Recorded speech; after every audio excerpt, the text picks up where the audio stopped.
and this is a dumb illustration, but that's about par for me. You call the police, excuse me, to your house. There's a disturbance going on next door. So he comes out, and the lady says, "Officer, I've got a dog stuck in the backyard. I don't know whose dog it is. Could you come and unstick him?" So the officer goes over there, and was that his mission?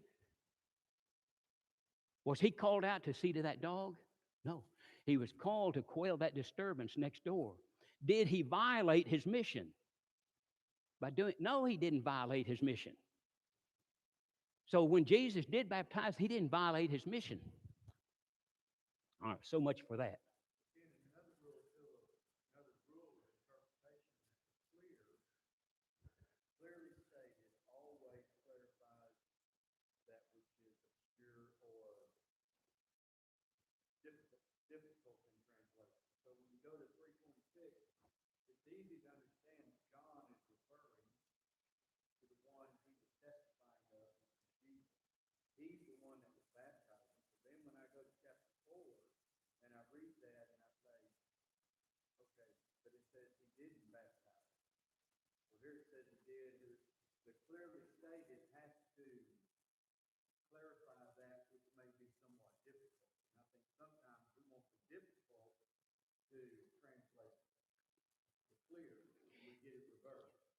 And there are Bible difficulties. Did you run across a few of them in teaching, as you teach in Jeremiah? Wasn't just a few? There was a lot. And we can only do the best we can with what research sources we have. Like, a woman shall encompass a man. That still is not known exactly. The meaning of that is still not known. We don't know. Sometimes we just have to say we don't know. Yes, Dale.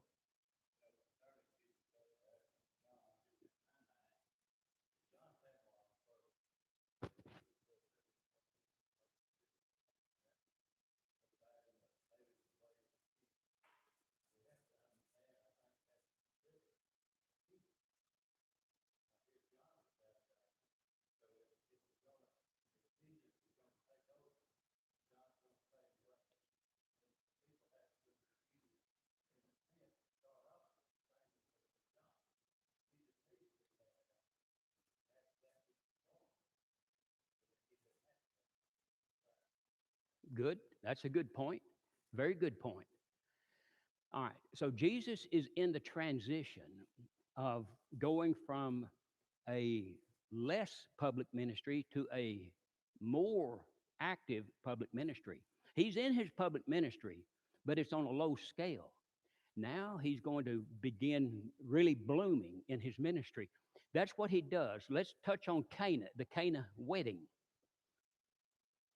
In John chapter 2, verses 1 through 11. Jesus and his disciples are going toward Cana. Why are they going toward Cana? They have been invited to attend what? The marriage. They were invited. Jesus' mother invited them. Mary somehow was supervising at least the wine.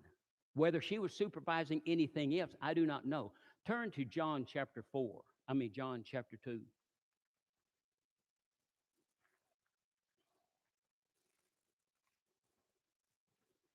I won't read all these verses, but I do need to read several of them.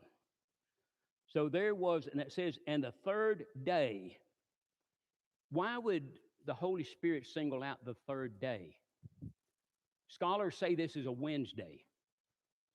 Now, I've studied the background of this, but I'm not going to get into it. I'm simply going to say scholars say this is Wednesday, based upon when he left his previous town.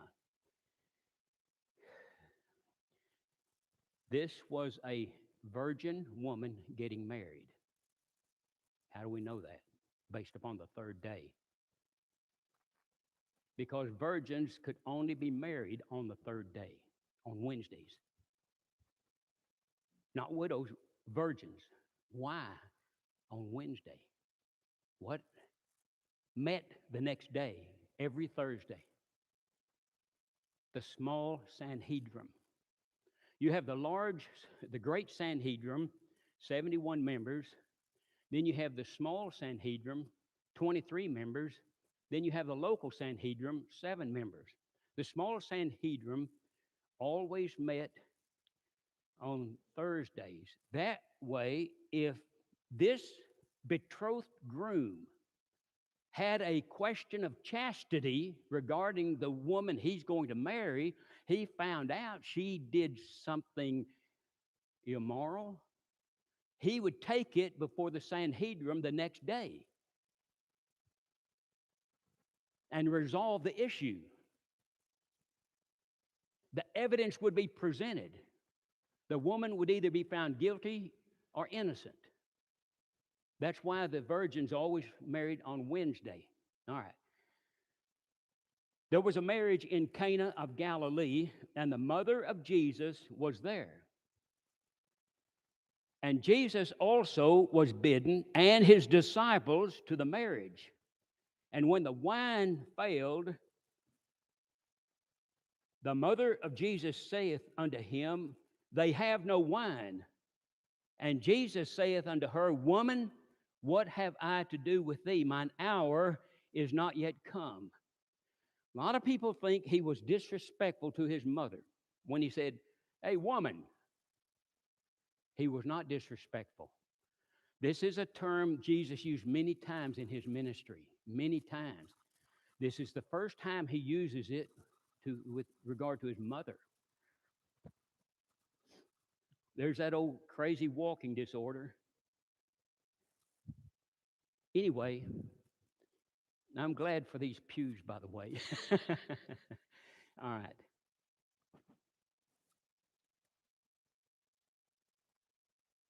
Before he started his ministry, what do you think he called Mary?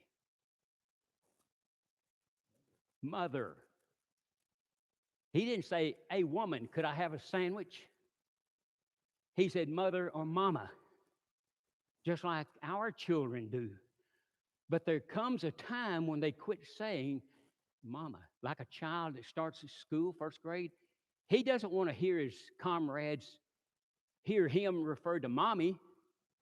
Anyway, Jesus is beginning his public ministry. She is no longer his mother. She is one of many women. Now, he wasn't going to show any partiality toward his mother that he wouldn't show for any other woman. But again, in the original language, this is a term of respect. This is a term of respect. Now, there were 6 water pots full of water. The pots had 2 to 3 firkins each. A firkin varied depending upon where you were in Palestine. There were 3 different sizes or measurements of a firkin. The one in Galilee was 8.5 gallons. But we don't know exactly how many gallons of water that were there, because all the writer says is that there were 2 to 3 firkins in each. Some may have had 2, some had 3. Scholars are generally zeroed in on 130 to 150 gallons, somewhere in that neighborhood. But like Carl said a while ago, this is the closest that human beings can, arrive at. The pots contained water not for drinking purposes, but for what purposes? Purification. That's it. Purification. All right. What had to be purified at a meal?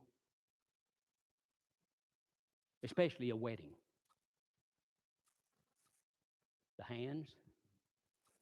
Did you ever read on how they cleansed hands? They would hold the left hand up, and then they would get this holy water, all right, and pour over this, making sure the whole hand, and it would drip down, had to drip down at least to the wrist. Then the clean hand got the water and did the same to the defiled hand, the unclean hand. Now they're both clean. Now they turn their hands upside down and they take the water and they pour it on the whole hand, and it's got to drip from the fingers. Then this hand does the same to this hand. They're clean. You didn't just go wash at the laboratory, all right? Then all the plates, the vessels had to be clean. That the vessels they drank out of, the platters they ate from, the furniture, all the furniture had to be purified. I'm telling you everything except the stone pots. Stone did not become defiled. Whatever was made out of stone never became defiled. Plates with rims became defiled. Plates without rims never became defiled. Jesus had to, these were traditions of the elders. These were not things you read in God's word. These are things that, remember on Sinai, the Jews said Moses received the oral law. That oral law is the tradition of the elders. The tradition of the elders means that whatever a rabbi said was to be written down. Didn't matter what he said. If a rabbi said this is your right hand, don't dispute him. It's your right hand. You say, well, it's your left. No, if he says this is your left hand, that's it. So be it. It's written down. They take these thousands of laws or traditional statements from the rabbis, and they finally write them down in a book that is called the Mishnah. The Mishnah. And so they have the written law as we do. Well, I don't have it today.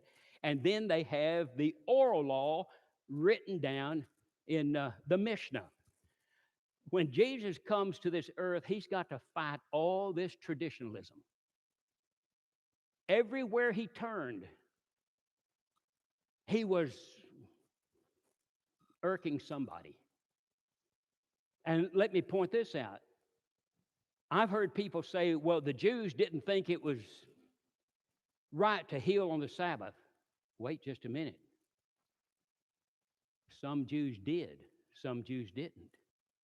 There were two schools of Jewish thought, Hillel and Shammai. You're familiar with them, Carl. Hillel said, yes, this man needs to be healed on the Sabbath. And all those who followed him believed that. There were scribes, there were Pharisees, there were Sadducees who followed Hillel. Then those of Shammai said, no. Even a starving baby could not be given milk on the Sabbath because that's work.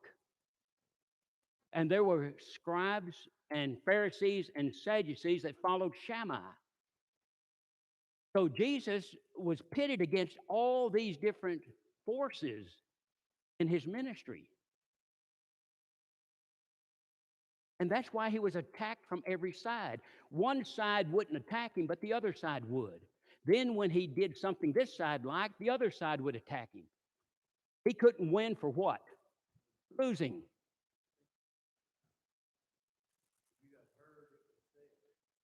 Yeah, exactly. And what's he referring to when he says, ye have heard? The traditional, the oral law. The oral law, excellent point.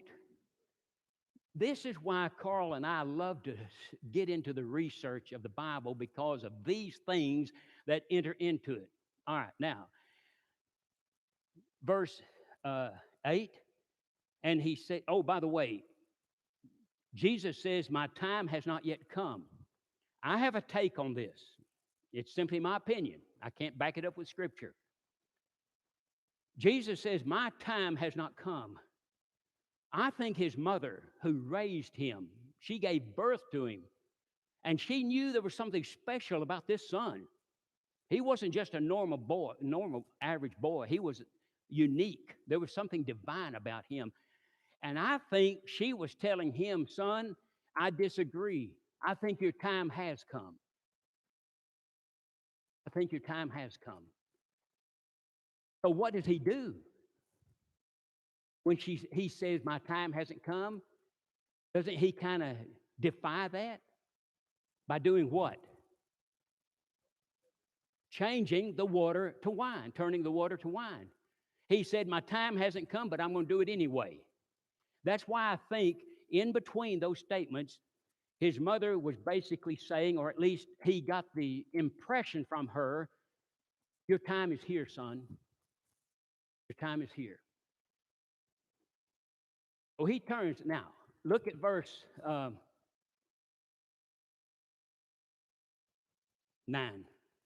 And when the ruler of the feast tasted the water, now become wine, and knew not whence it was, but the servants that had drawn the water knew. So when Jesus turned the water to wine, this ruler of the feast, he was the head honcho of the whole feast. He didn't even know it. That's why I think Mary was in charge of the wine. The ruler was in charge of making sure he appointed somebody to take care of that responsibility, much like elders. They appoint deacons to do certain jobs. They don't do the jobs themselves, but they make sure somebody is appointed to do the job and would do it right. The ruler of the feast,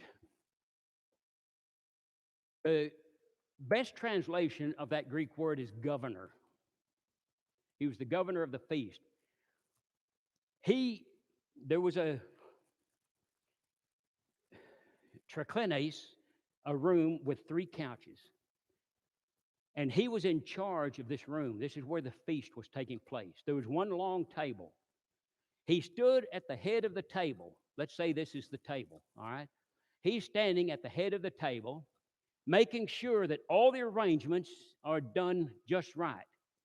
He tastes the food and he tastes the wine. He is in charge of the entertainment. He's in charge of going around and making sure all the guests are properly taken care of. He's like the manager in a restaurant. You've seen these managers go around, how's your food? Are you being served properly? We've all been through, that's the governor of the feast. All right. In Cana, we don't read anything about groomsmen. Why? Because Galilean weddings did not have groomsmen. Judean weddings did, but not Galilean weddings. A bride on her wedding day could not go with her hair unloosed. I don't know what you women call it, but it's got to be bunched up. All right, you can't have it. See, Avery's hair is loose. Elizabeth's hair is loose. A lot of you, I don't even see any of you with bunched up hair. All right, so they had to bunch it up, pin it up, somehow make it stay up there in a neat wad. All right. Now, a virgin went before her beloved with her face totally exposed, no coverings on her face. So that diffuses the idea that all Middle Eastern women wore veils. They did not. Widows had to wear the veils and cover their face. I'm waiting for questions. All right. Okay. Go ahead.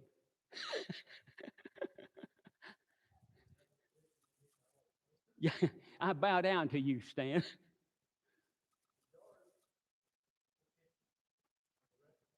No, no. Well, the okay.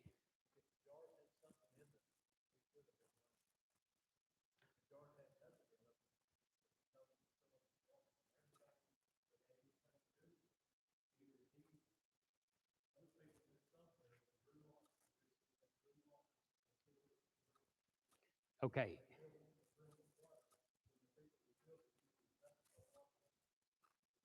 All right. All right. Notice he says, all right, Jesus saith unto them, fill the water pots. These pots were not designed to hold anything but water. The Greek says that and even the English does, he finished filling them to the brim. They may have been half empty, and he filled them. The idea is that they were all filled to the brim with water.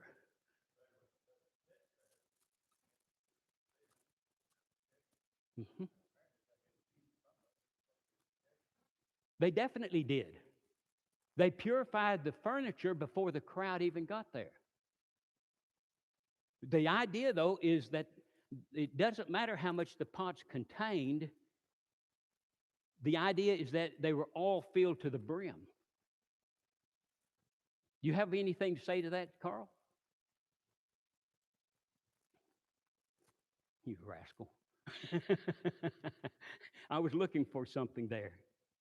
All right. So, a woman's hair has always been her glory. Even little girls take pride in their hair. I walked into the barber shop the other day and I said, hey, Dub, I didn't think you even got a haircut. Dub Sewell in Wills Point. And anyway, he has 4 girls. He said, my girls pushed me to this point because they are so particular about their hair that daddy ought to be particular about his hair. And so, what did they do to adulteresses? A woman found it, pardon? Shave their head. Bald women. Now, there was a time in Jewish history, in Paul's day, where prostitutes sat by the wayside bald. There was a time when they sat by the wayside with all the gold and silver in pins in their hair. And so it depends upon what time in history we're talking about. But adulteresses were totally shaven so that they could receive the deepest humiliation. Their glory was cut off of their heads.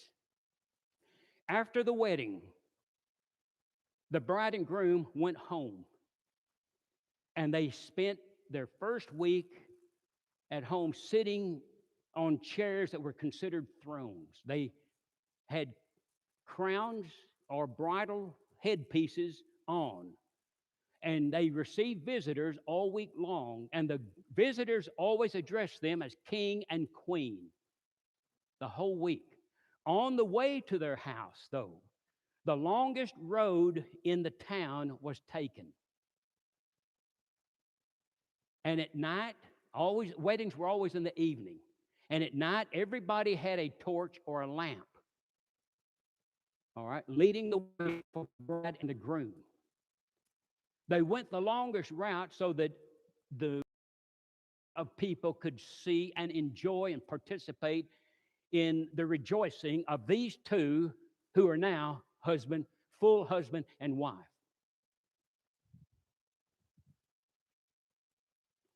Okay, when Jesus was crucified, they made him take the Via Dolorosa, the longest road.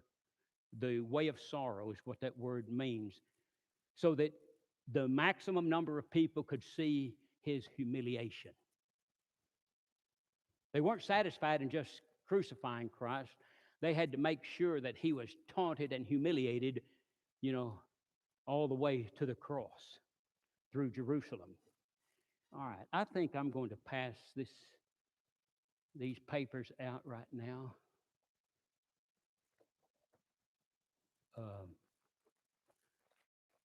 Would somebody, Carl, thank you.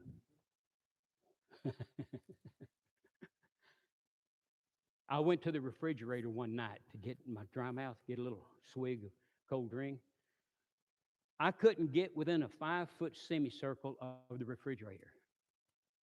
It was like there was a shield there. My body would go back and forth, but it couldn't penetrate that, and I just had to turn around and go back to bed.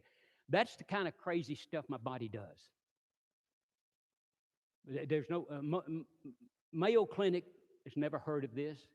They've never read about it. None of their clinics have ever had a case like this.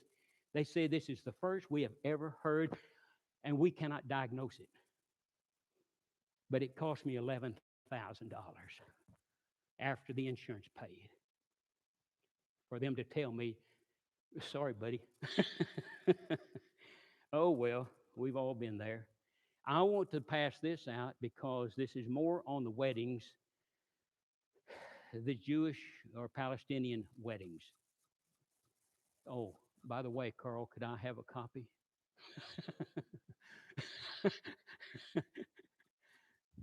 I've got it at home, but I don't have it with me.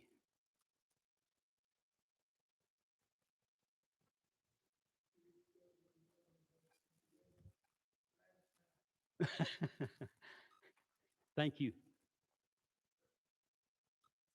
All right, John chapter 14, verses 2 through 4 comes out of the background of a Jewish wedding.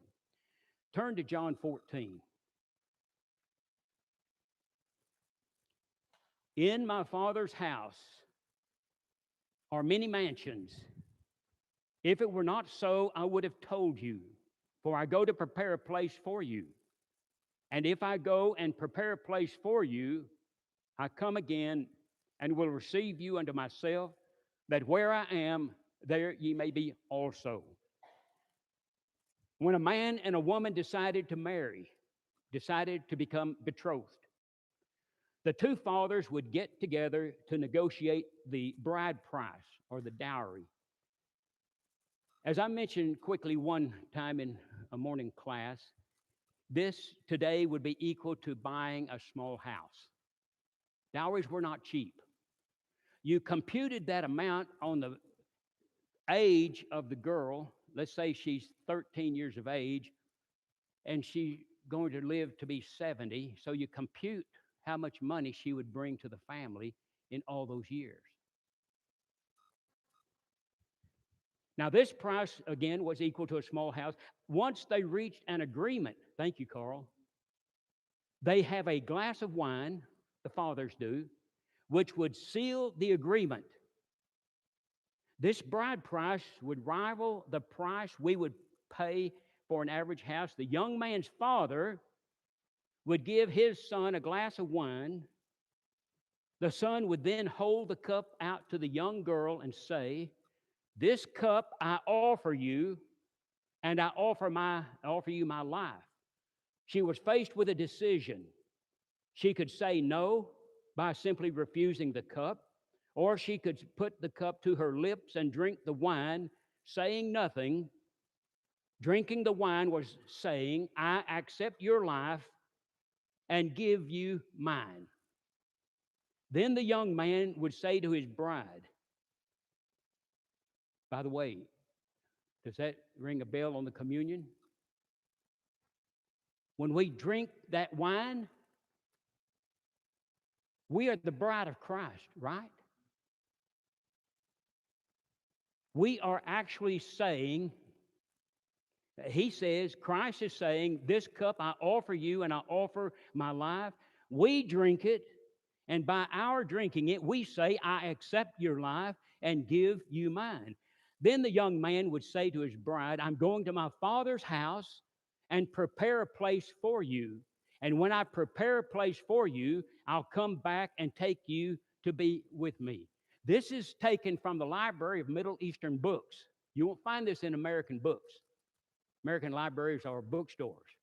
This is strictly from the Middle East Library. He was saying that he must go to his father's house and build on to it. This addition to the father's house was called an insula. In my father's house are many mansions, many add-ons. When the second son married, he would do the same thing, then the third, and so on down the line. There may be dozens of add-ons in time, the sons, their sons, and their sons. The world's largest insula is in Capernaum, 120 add-ons to one house. The bride had no idea when the wedding would take place. Now, this is when they're being betrothed, all right? For it had to be after the groom had finished building the insula. But she had to be ready at any given time. Look at the 5 foolish virgins. Why were they foolish? They were unprepared. The brides had to be ready at any time. There was no notice, okay? She was called, notice, the betrothed woman was called one who has been bought with a price. Isn't that what 1 Corinthians 6:20 says? That's exactly what it says. Even the son did not know when the insula would be finished. The father had the final say as to when the dwelling was finished. Now the son is going to jump the gun. He says, Daddy, I'm through. Why would he be so anxious to be through? So he could go get his bride. And the father says, son, you're not near through yet. All right? So when it was done, he would say to his son, it's ready. That meant to the son, go get your bride. This was when he could go get her. This is the background of Mark 13:32. But of that day and that hour, that is when the insula would be completed, knoweth no man, no, not the angels which are in heaven, neither the Son, but whom? The Father only. This is one of the most beautiful stories, comparisons I've ever come across in all my years. All right. Still no questions?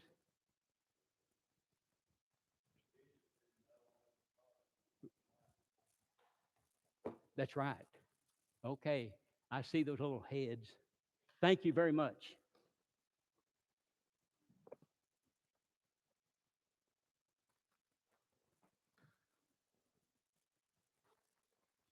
Oh, thank you, Carl.